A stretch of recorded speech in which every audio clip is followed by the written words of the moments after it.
When I was in elementary school, we used to have these scholastic book fairs. At these scholastic book fairs, I would always pass by this certain comic book, and I never fully read it until last year.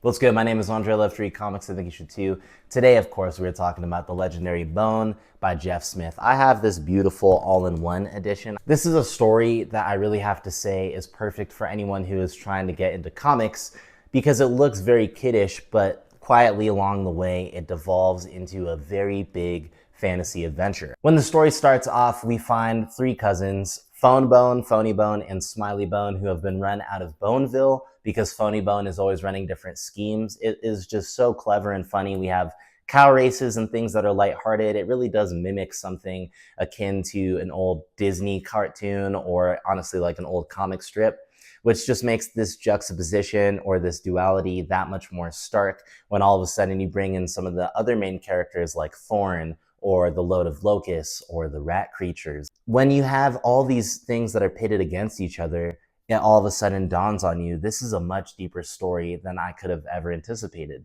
This is a story that's actually tied to prophecy.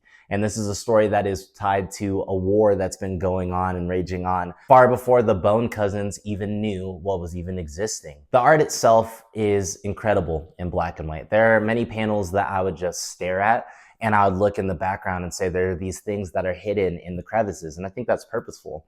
If you have the option between getting the book in color or in black and white, do it as Jeff Smith intended, and please get it in the black and white. Whether you're about to finish elementary school here soon, like one of my nieces, or you're 28 years old like me, Bone is a comic for you. It is legendary for a reason, and I'm so glad that I finally pulled the trigger to get it. I'd love to hear your thoughts about when you first read Bone or what your general thoughts are about the story. If not, more power to you. Thank you so much for watching.